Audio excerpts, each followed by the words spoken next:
Page number 191, अध्याय 40, सूत्र स्थान, श्लोक 1-2। इसके आगे द्रव्य, रस, गुण, वीर्य, विपाक, विज्ञानीय नामक अध्याय की व्याख्या करते जैसा कि भगवान धन्वंतरी ने सुश्रुत के लिए कहा था।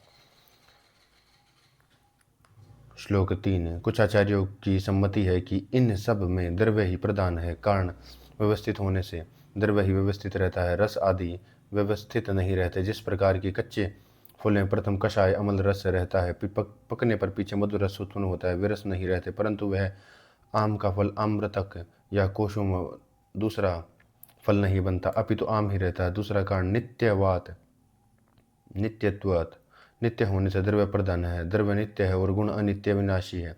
जिस प्रकार कल्क, स्वरस, श्रुत, फांट आदि में गुण, रस, गंध वे ही रहते हैं या बिगड़ जाते हैं। तीसरी कारण अपनी पृथ्वी आदि जाति में अवस्थित रहने के कारण द्रव्य प्रधान। जिस प्रकार पार्थिव द्रव्य जलीय जाति में परिवर्तित नहीं होते, उसी पार्थिव रूप में रहते हैं।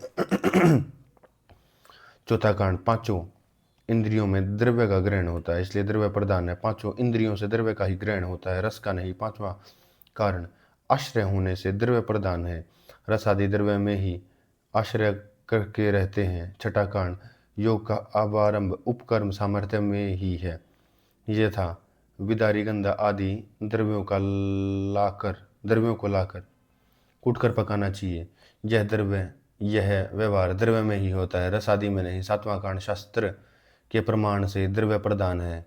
यथा मातुलुंग, अग्निमंथ आदि में द्रव्य का ही उपदेश शास्त्र में है, रस आदि का नहीं। आठवां कारण इस रस आदि में कर्म की उपेक्षा रहती है, क्योंकि रस आदि द्रव्यों की कर्म अपेक्षा रखते हैं। यथा तरुण द्रव्य में भी रस ही रहता है, संपूर्ण द्रव्य में रस ही संपूर्ण है। नौवां कर्ण रोगों के एकादेश के द्वारा साध्य होने से यथा द्रव्यों के साथ एक साथ रोग अच्छे होते हैं। जैसा महावृक्ष में दूध, इसलिए रस, वीर्य, विपाक, रस आदि प्रधान नहीं, क्योंकि रस आदि अवयव रहित हैं। द्रव्य का लक्षण क्रिया गुणवान एवं समवायीकरण वाला द्रव्य है, जिसमें क्रिया या गुण रहे और जो समवायीकरण हो वह द्रव्य है। यथा वस्त्र में तंतु गड़े हैं।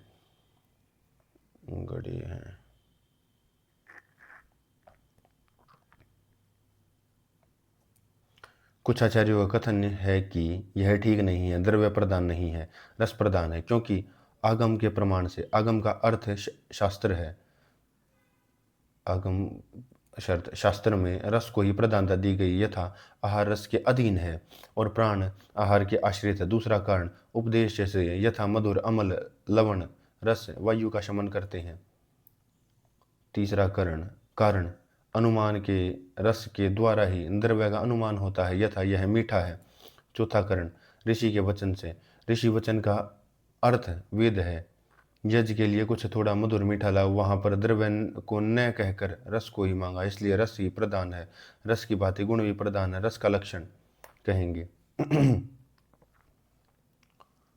रस का लक्षण कहेंगे।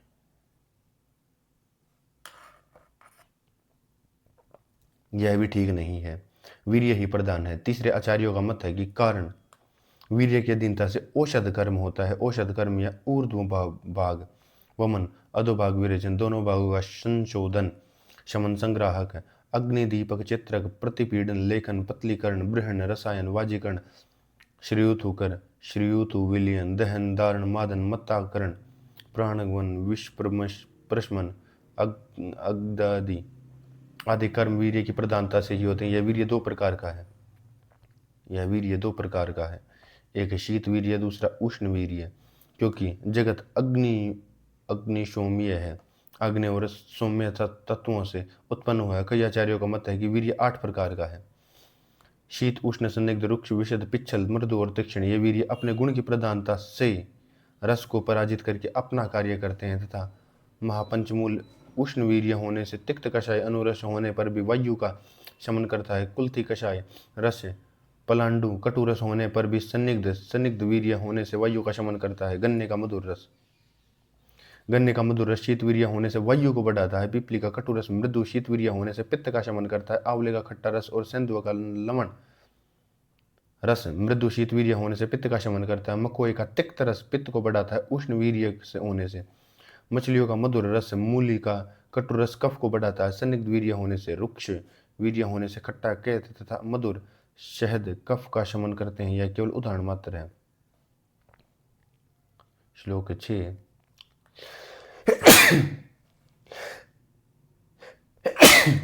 6 7 8 कहा भी है, जो रस मधुर अमल लवण वायु का शमन करते हैं, यदि इनमें रुक्ष लघु शीतवीर्य हो तो ये वायु का शमन नहीं कर सकते। जो रस मधुर तिक्त कषाय पित्त का शमन करते हैं, यदि इनमें तीक्ष्ण उष्ण लघु वीर्य हो तो ये पित्त का शमन नहीं कर सकते। जो रस कटु तिक्त कषाय कफ का शमन करते हैं, यदि इनमें से स्नेह गुरु शीतवीर्य हो तो ये कफ का शमन नहीं कर सकते। इसलिए रस भी वीर्य प्रधान नहीं है। यह बात ठीक नहीं, विपाक प्रधान है। ऐसे चौथे आचार्यों की सम्मति है। कारण यह सब भुक्त द्रव्य ही विपाक द्वारा गुण या दोष को उत्पन्न करते हैं। सम्य विपाक होने पर गुण, मिथ्या विपाक होने पर दोष उत्पन्न करते हैं। कई आचार्यों का कहना है कि पाक प्रत्येक रस के अनुसार होता है। इस प्रकार से 6 प्रकार का विपाक है। कोई 3 प्रकार का विपाक मानते हैं, यथा मधुर, अमल और कटु। यह ठीक नहीं है, क्योंकि पृथ्वी और अग्नि के गुणों से एवं आम के कारण अमल विपाक नहीं है। पित्त ही विदग्ध होकर अमल हो जाता अग्नि गुण से। यदि अमल विपाक को मानते हैं तो लवण भी एक पाक होगा, क्योंकि श्लेष्मा विदग्ध होकर लवण हो जाता है। कई आचार्यों का कहना है कि मधुर रस का मधुर विपाक, अमल का रस का अमल विपाक। इस प्रकार से सब रसों का प्रतिरस विपाक होता है। वे अपने इस कथन को पुष्टि में उदाहरण भी देते हैं। जिस प्रकार थाली कढ़ाई में रखा दूध पकने पर मधुर ही रहता है, जिस प्रकार शाली, हेमंत धान्य, जौ, मूंग आदि भी भूमि में बोए जाने पर दूसरा फल लगने पकने पर अपने स्वभाव का परिपाक त्याग नहीं कर सकते। इसी प्रकार से रस भी जठर अग्नि द्वारा पाक होने पर भी अपने मधुर आदि स्वभाव का परित्याग नहीं कर सकते। कई आचार्यों का कथन है कि निर्बल रस बलवान रसों के वश में आ जाते, इसलिए यह निश्चित नहीं, यह अनागम है। अपना पक्ष शास्त्र में ही 2 प्रकार का पाक है, यथा मधुर और कटु। इनमें मधुर विपाक गुरु और कटु विपाक लघु है। इनमें पृथ्वी, अप, तेज, वायु और आकाश, इन 5 महाभूतों के भी गुरु लघु गुण साधमर्य के कारण 2 भेद हैं, यथा पृथ्वी और जल गुरु, तेज, वायु और आकाश लघु हैं। इस प्रकार भी 2 पाक प्रकार का ही है, कहा भी गया है। श्लोक 11-12 द्रव्यों के पाक काल में जब पृथ्वी और जल के गुण अधिक प्रबल होते हैं तब मधुर विपाक होता है, और जिन द्रव्यों के पाक काल में तेज, वायु, आकाश के गुण अधिक प्रबल रहते हैं तब कटु विपाक होता है। श्लोक 13 भिन्न रूप से देखने वाले वादियों के ऊपर मत दिखा दिए हैं। बुद्धिमान मनुष्य रस, वीर्य, गुण और विपाक इन चारों की समुदयता को स्वीकार करते हैं। श्लोक 14 कई तो द्रव्य अपने द्रव्यत्व से, कोई द्रव्य अपने वीर्य से, कोई अपने रस से, कोई अपने विपाक से दोष को उत्पन्न करता है या दोष का प्रशमन करता है। यथा खैर कुष्ठ को महत पंचमूल वीर्य द्वारा मनुष्य का शमन करता, तिक्त गिलोय उष्ण वीर्य होने पर भी रस से पित्त का शमन करती है। शुंठी कटु रस होने पर भी मधुर विपाक के कारण वीर्य का शमन करती है। श्लोक 15 बिना वीर्य के विपाक नहीं, बिना रस के वीर्य नहीं, बिना द्रव्य के रस नहीं, इसलिए द्रव्य को ही श्रेष्ठ कहा है। श्लोक 16, 17, 18 जिस प्रकार देह, शरीर और देही आत्मा का जन्म परस्पर एक दूसरे की अपेक्षा से, उसी प्रकार द्रव्य एवं रस की उत्पत्ति अनन्याश्रयित है। 8 प्रकार का वीर्य भी द्रव्य में ही आश्रित है। यह वीर्य रसों में नहीं हो सकता, क्योंकि गुण तो निर्गुण है, गुण में गुण नहीं रहता। गुण तो निर्गुण है, गुण में गुण नहीं रहता, गुण द्रव्य में रहते हैं। पंचमहाभूतों से बने इस द्रव्य शरीर में आहार द्रव्य से पकते हैं। गुण का पाक नहीं होता, मधुर आदि रस नहीं पकते, इसलिए रस वीर्य विपाक में द्रव्य को ही श्रेष्ठ समझना चाहिए। ये उसी रस आदि के आश्रित हैं। श्लोक 19 जो औषधियाँ स्वभाव से प्रसिद्ध, यथा खादिर, त्वरक, रसांजन, हरिद्री आदि कुष्ठनाशक है, उनके विषय में विचार करने की आवश्यकता नहीं, क्योंकि उनका स्वभाव अचिंत्य है। उसी प्रकार की औषधियाँ शास्त्र के व्यवहार में आती हैं, वे भी अविचारणीय हैं। जिन औषधियों का शास्त्र के अनुसार, कथनानुसार प्रत्यक्ष लक्षण, प्रत्यक्ष फल दिखता है स्वभाव से ही, जिनके कार्य प्रसिद्ध हैं, उन औषधियों की तर्क द्वारा परीक्षा नहीं करनी चाहिए। हजारों तर्क से भी अम्बाष्टा, पाठा आदि औषधियों से विरेचन कार्य नहीं प्राप्त किया जा सकता। इसलिए बुद्धिमान को चाहिए कि सदा शास्त्र के अनुसार व्यवहार करे, तर्क से नहीं। इसलिए बुद्धिमान को चाहिए सदा शास्त्र के अनुसार व्यवहार करे, तर्क से नहीं।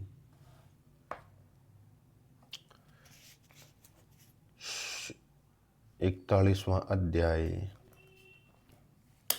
इसके आगे द्रव्य विषय विज्ञानीय नामक अध्याय की व्याख्या करते हैं। जैसा भगवान धन्वंतरि ने सुश्रुत के लिए कहा था, इनमें पृथ्वी, अप, तेज, वायु और आकाश के मिलने से द्रव्य की उत्पत्ति होती है।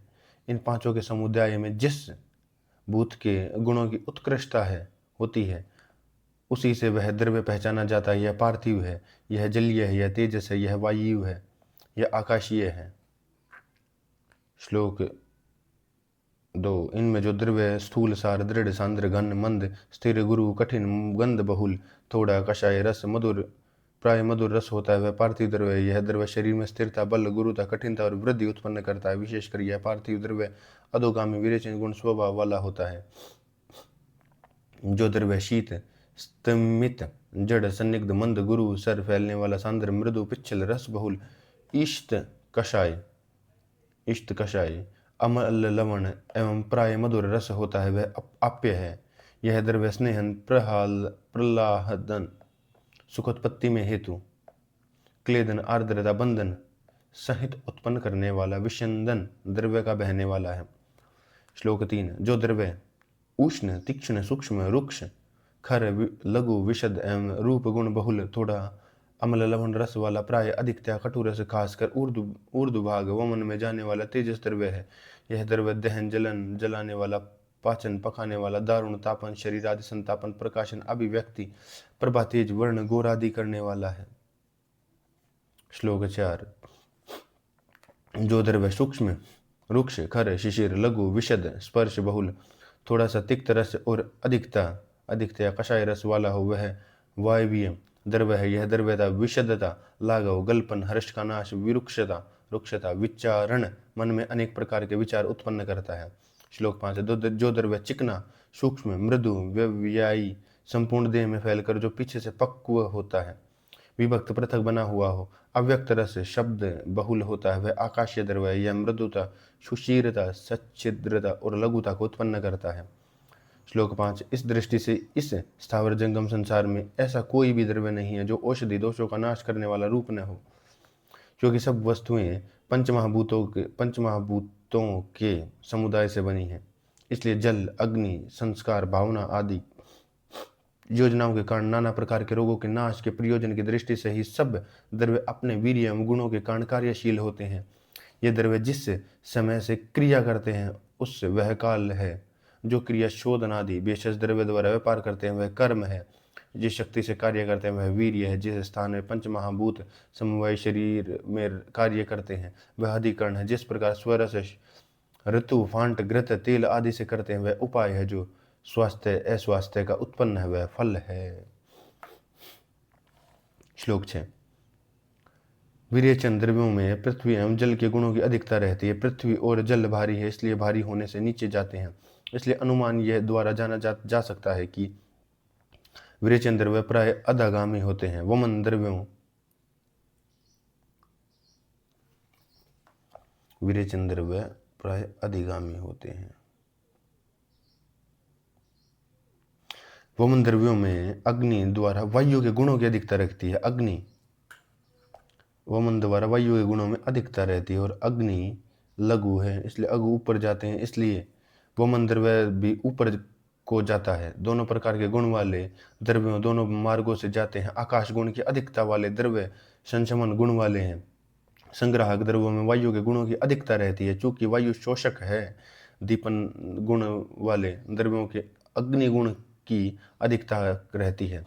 चूंकि यह आग्नेय द्रव्य जठर अग्नि के समान होते हैं, लेकिन द्रव्य द्वारा वायु एवं अग्नि के गुणों की अधिकता होती है। बृहण द्रव्यों में पृथ्वी एवं जल की अधिकता होती है, इसलिए ये औषध के कार्य अनुमान से जानना चाहिए। श्लोक 9। पुरुषों में वायु, पृथ्वी, अग्नि और वायु के द्रव्यों से पित्त, पृथ्वी, वायु और जलीय द्रव्यों से कफ, आकाश, अग्नि और वायवीय द्रव्यों से वायु शांत होते हैं। आकाश एवं वायवीय द्रव्यों से वायु, अग्नि द्रव्यों से पित्त, पृथ्वी एवं जलीय से कफ बढ़ता है।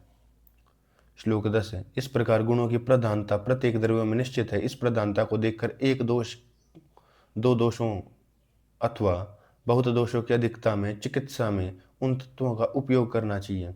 श्लोक 11। जो वीर्य संजय गुण है तथा यथा शीत उष्ण संदिग्ध रुक्ष मृदु तीक्ष्ण पिच्छल और विशद है, इनमें से तीक्ष्ण उष्ण गुण आग्नेय है, शीत और पिच्छल जल गुण है बहुत होते हैं।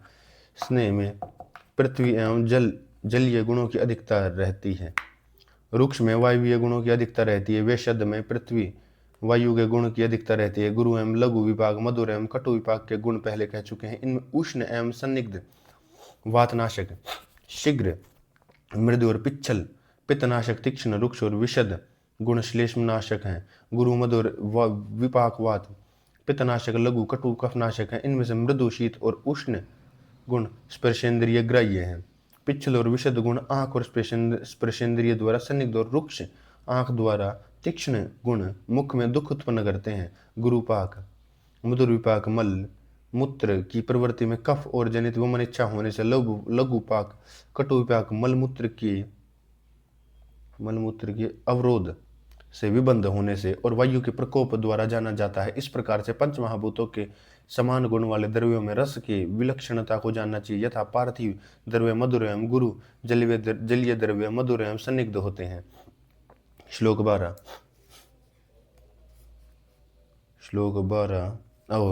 अध्याय 42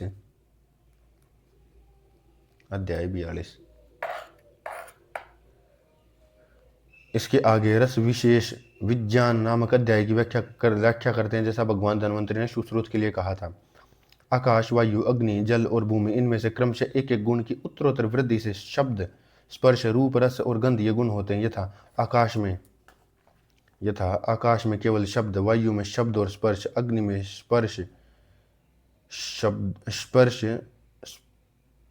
शब्द और रूप, जल में शब्द स्पर्श रूप रस, पृथ्वी में स्पर्श शब्द स्पर्श रूप रस गंध है, परस्पर एक दूसरे में प्रविष्ट हुए हैं। इसलिए रस जल में से उत्पन्न होता है।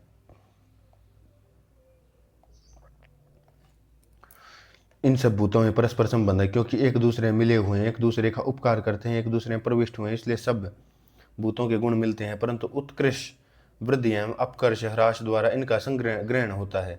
वायु में स्पर्श अधिक है, आकाश में शब्द गुण अधिक है। यह जलीय रस अन्य भूतों के संसर्ग के कारण परिपक्व होकर 6 प्रकार का हो जाता है। यथा मधुर अम्ल लवण कटु तिक्त और कषाय, और ये रस परस्पर एक दूसरे से मिलकर 63 प्रकार के हो जाते हैं।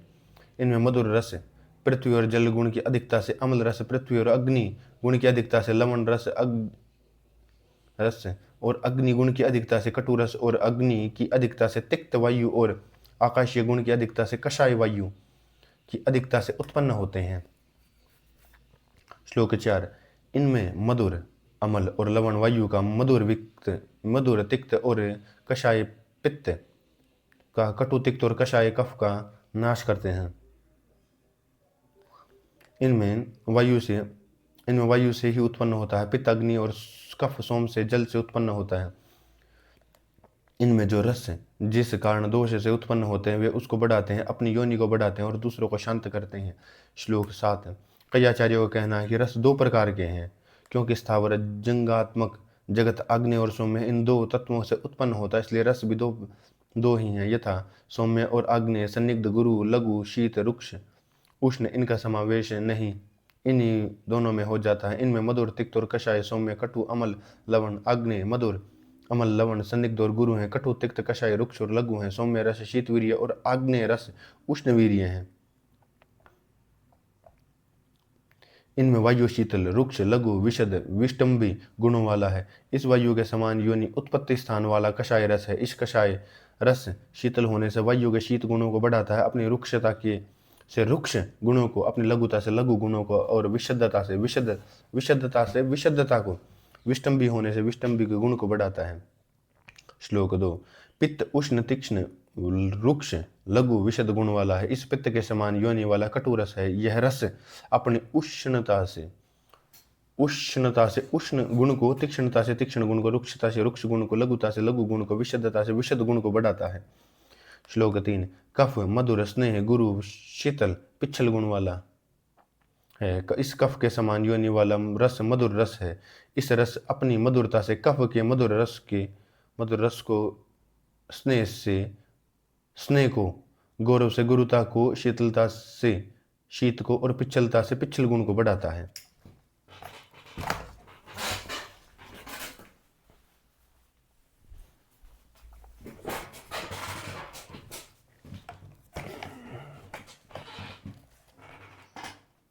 अन्य अग्नि, अन्य योनि विरोधी गुण वाला कटुरस, और वह इस कफ के विरुद्ध गुणों वाला है, इसलिए कटुरस के होने से मधुरता का तिरस्कार करता है। अपने रुक्ष गुणों के कारण स्नेह का, लघुता से गौरव गुण का, उष्णता से शीत गुण का, विशुद्धता से पिच्छलता का नाश करता है। यह तो केवल उदाहरण मात्र है। इसी प्रकार पित्त की योनि के विपरीत मधुर रस पित्त का शमन करता है। अब इसके आगे लक्षणों को कहते हैं। इनमें जो रस प्रतितोष, प्रीतोष, तुष्टि को उत्पन्न करता है, सुख उत्पन्न करता है, तृप्ति करता है, प्राणों को धारण करता है, मुख को मल से लिप्त करता है और कफ को बढ़ाता है, वह मधुर रस है। जो रस धातु में हर्षता, कुंठता उत्पन्न करता है, मुख में लालाश्राव उत्पन्न करता है, बोझों में श्रद्धा को उत्पन्न करता है, वह अमल रस है। जो भोजन में रुचि उत्पन्न करता है, कफ का प्रसेरक तथा मृदुता का अपादक है, वह लवण रस है। जो रस जीभ के अगले भाग को पीड़ित करता है, नासिका से स्राव बहता, वह कटु रस है। जो रस गले में खिंचाव, चूसने की तरह उत्पन्न करता, वह तिक्त रस है। जो रस मुख को शुष्क कर देता, जीवा को जड़ बना देता और गले को रोक देता है, आमाशय को खींचता है, वह कषाय रस है। इसके आगे रस के गुणों को कहते हैं। इनमें मधुर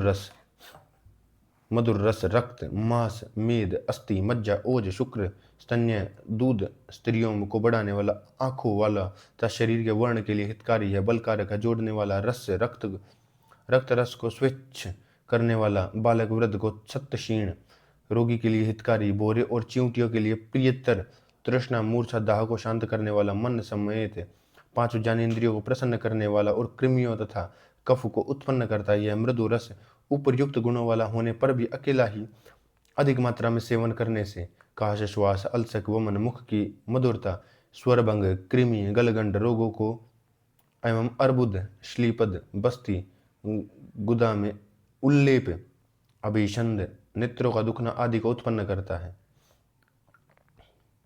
श्लोक 2।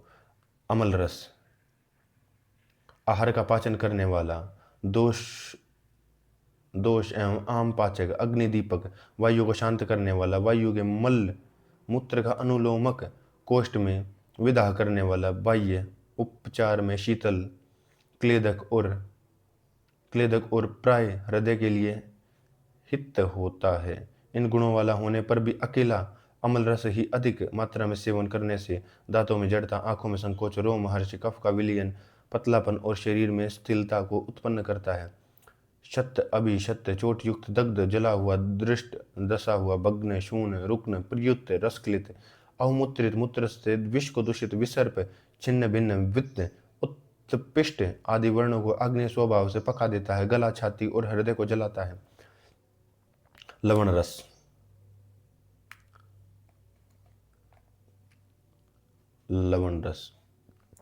वमन विरेचन द्वारा संशोधक, अन्न का पाचक, रस एवं मल का विश्लेषक, आहार का क्लेदक तथा स्थिलता कारक, उष्ण, सब रसों से विपरीत, विशोधक, शरीर के सब अवयवों को कोमल करता है। इन गुणों वाला होने पर भी अकेला लवण रस की अधिक मात्रा में सेवन करने से शरीर में कंडु, कोठ, शोफ, विवर्णता, शुष्क शयन, इंद्रियों, नेत्रों आदि का उपताप, अपने कर्मों की हानि अर्थात शक्तिनाश, अपने मुख, आँख, पाक, रक्त, पित्त, वात रक्त, अम्लिका, अम्लोदर को उत्पन्न करता है। कटुरस अग्निदीपक, आहार का पाचक, रोचक, शोधक, स्थूलता, आलस्य, कफ, कृमि, विष, कुष्ठ, कंडु को शांत करने वाला, संधि बंधों का विच्छेदक, अनुत्साह उत्पन्न करने वाला, दूध, शुक्र मेद को नष्ट करने वाला, इन गुणों वाला होने पर भी अकेला कटुरस अधिक मात्रा में सेवन करने से भ्रम, गला, तालु, ओष्ठ की शुष्कता, गत्र संताप, बल का ह्रास, कंप, तोद, मेद उत्पन्न करता है। हाथ, पांव, पार्श्व, पीठ आदि अवयवों में वातजन्य शूलों को उत्पन्न करता है।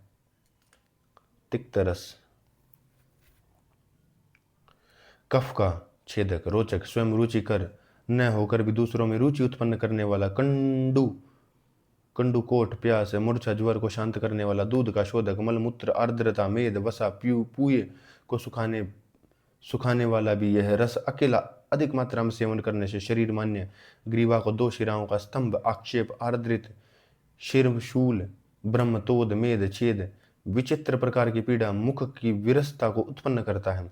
श्लोक 10। कषाय रस, संग्राही, वर्णोरोपक, स्तंभक, वर्णशोधक, लेखक, शोषक, पीड़क, क्लेद, आर्द्रता को सुखाने वाला, यही रस इन दोनों के होने पर भी अकेला अधिक मात्रा में सेवन करने पर हृदय की पीड़ा, मुख की शुष्कता, उदर में अदमान, वाक्यग्रह, वाणी की जड़ता अर्थात वाणी की जड़ता, मान्य स्तंभ, गात्रों में स्फुरण, चुमचुमायन, राई के लेप की भांति, आकुंचन, आक्षेप आदि उत्पन्न करता, वायु के विकार को उत्पन्न करता है।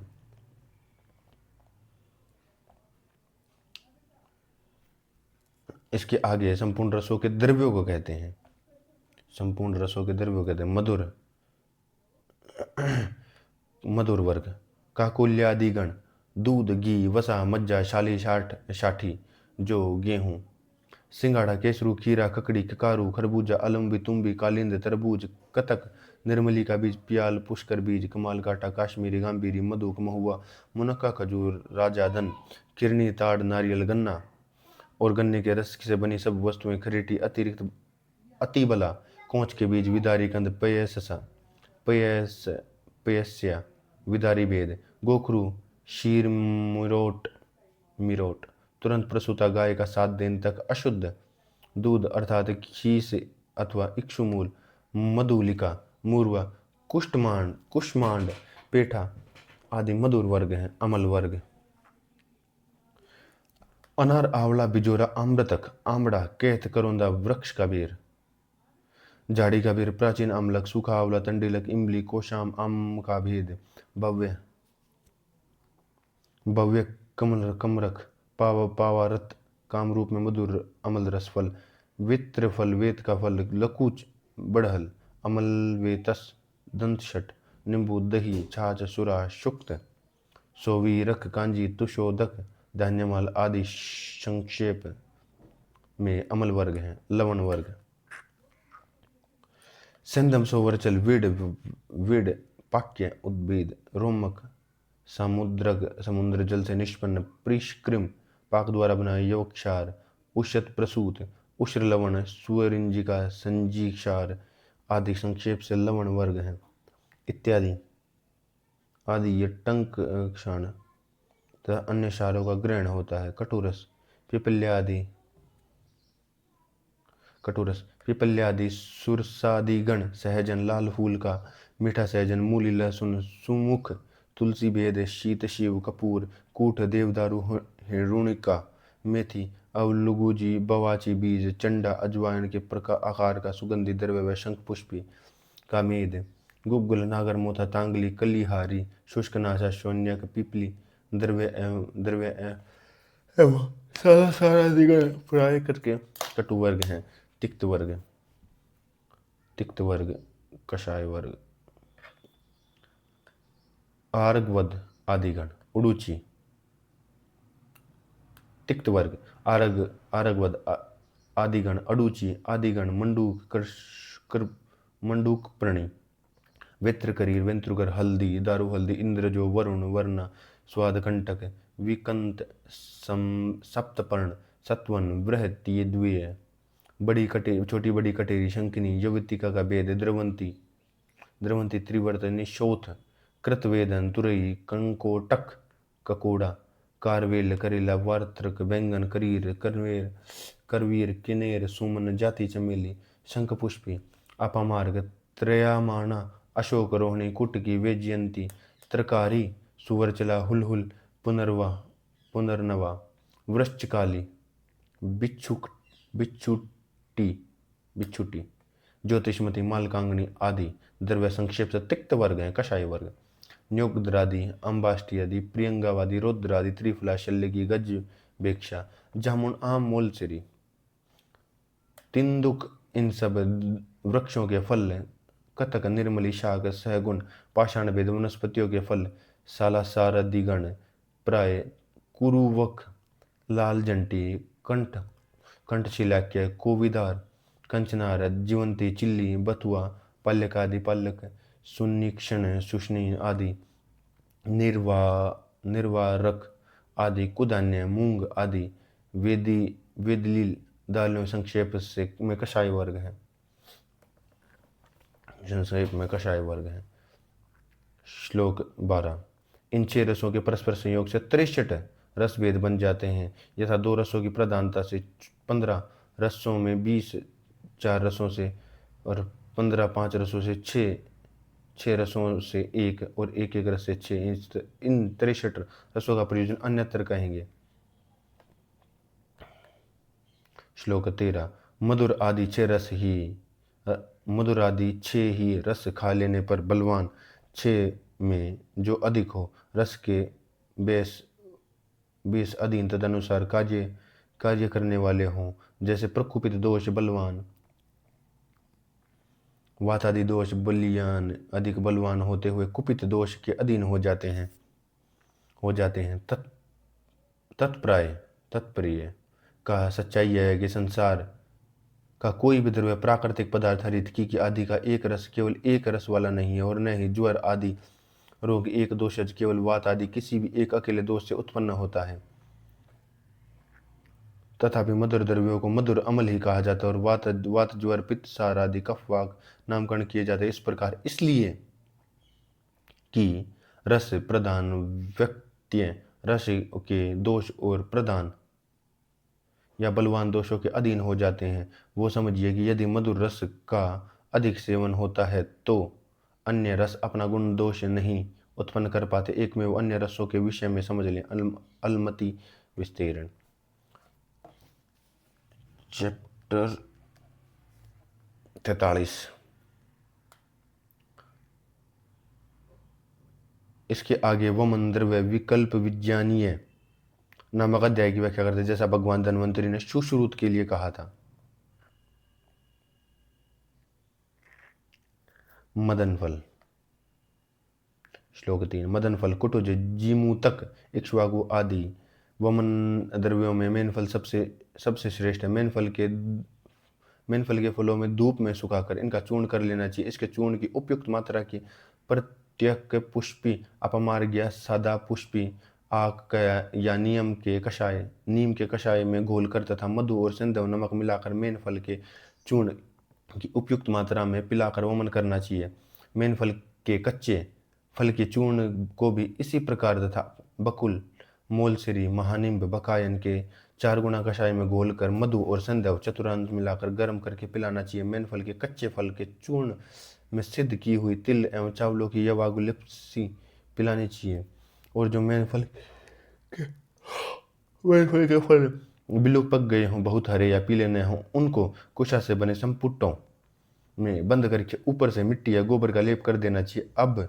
इनको जो तुष, मूश, मूंग, मांसशाली आदि धान्यों के ढेर के अंदर 8 दिनों तक रखना चाहिए। जब फल नरम होकर फूट जाए तब इनके बीजों को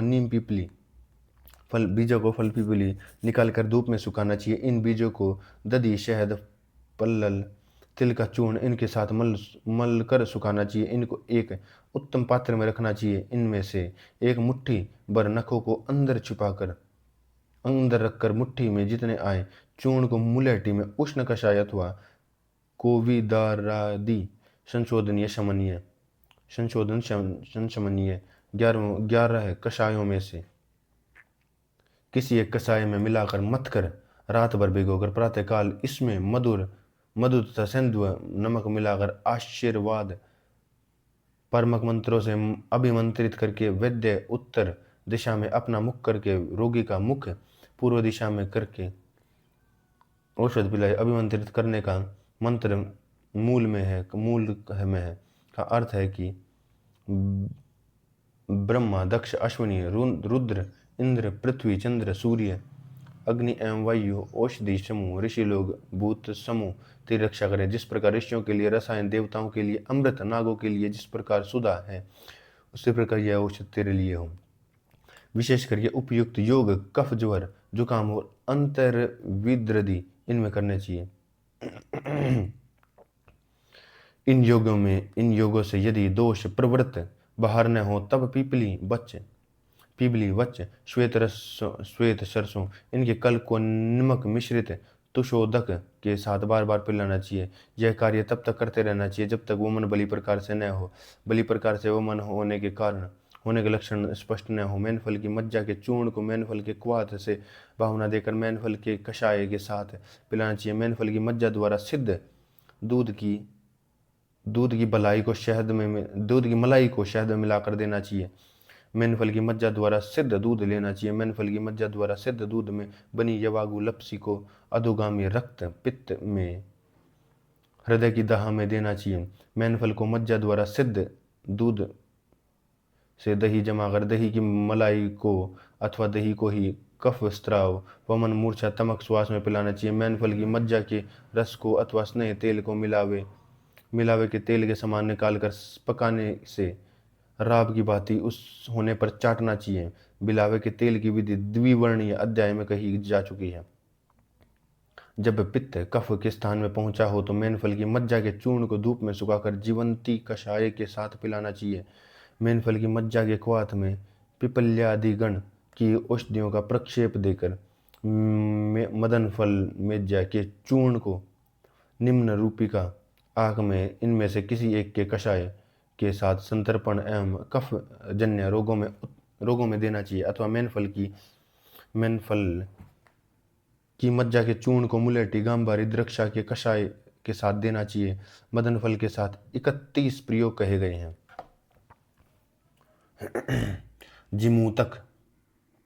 जिमूतक देवदाली के फलों का चूर्ण पूर्व की भांति अपामार्ग आंख के रस में भिगोकर या दूध के साथ पिलाना चाहिए। निवर्त जात मात्र छोटी अवस्था में फूल फलों के दूध की लपसी के साथ रोमोश, कठिनावस्था के फलों को दूध की मलाई के साथ अरोमश, बहुत ठंडे उत्तम फलों की दही बलाई के साथ, हरे पीले फलों को दही के साथ, जिमूतक कषाय के साथ सुराख को मिलाकर कफ, अरोचक, श्वास, काश, पांडु रोग, क्षमा रोग में देना चाहिए।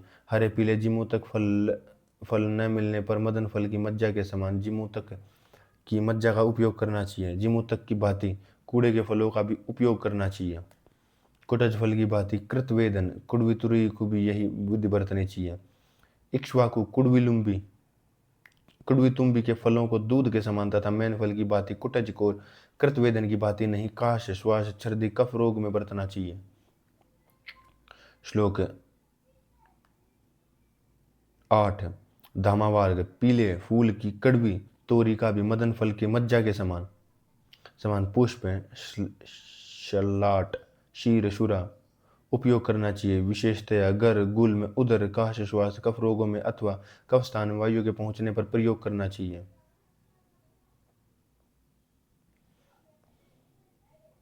सुरा विधान, जिमूत के क्वाथ में उड़द पकाना चाहिए। जिमूत के क्वाथ से ही धान्य चावल का प्रक्षालन करना चाहिए। मांस और धान्य चावलों को कूटकर मिला देना चाहिए। इनको सुखाकर दूसरे धान्य चावलों को जिमूत क्वाथ के साथ पीसकर थोड़ा सा गर्म कर लेना चाहिए। इन सब के 3 भाग किन्नव भाग, चौथा संधान के लिए भृंगी क्वाथ, इन सब को एक पात्र में रखने से सुरा बन जाती है। यह पौष्टिक सुरा है, इसलिए इसमें न तो गुड़ पकता है और न मधु, और कई वैद्य गुड़ डालते हैं। श्लोक 9। कृतवेदन, कड़वी तुरी के बीच के वमन द्रव्यों के कषाय से कई बार भावना देकर उत्पल, कुमुद, पुंडरीक, सौगंधिक आदि कमलों पर फैलाकर सूंघने से वमन होता है। यह क्रिया उस समय करनी चाहिए जबकि दोष बहुत अधिक बढ़ गए हों। उस समय गले तक पेट भरकर यवागु पिलाकर वमन करना चाहिए। वमन विरेचन, शिरो विरेचन आदि द्रव्य इस प्रकार से हैं। द्रव्य वमन आदि कषायों से भावना देने पर अधिक वीर्यशाली हो जाते हैं। यहाँ पर कषाय की जगह स्वरस द्वारा भावना को अधिक गुण होता है। श्लोक 10। कहा भी गया है। वमन द्रव्यों के योगों का निर्देश मात्र यहाँ कर दिया गया है। समय एवं शक्ति का विचार करके वमन द्रव्यों का विभाग करके प्रयोग करना चाहिए। कषाय श्रुत शीत फांट से स्वरस यंत्र आदि द्वारा पीड़ित स्वरस से कल्क पत्थर पर पीसकर चूर्णों से पेय लेह पूरी आदि वस्तुएं बनाकर वमनार्थ खाने को देनी चाहिए।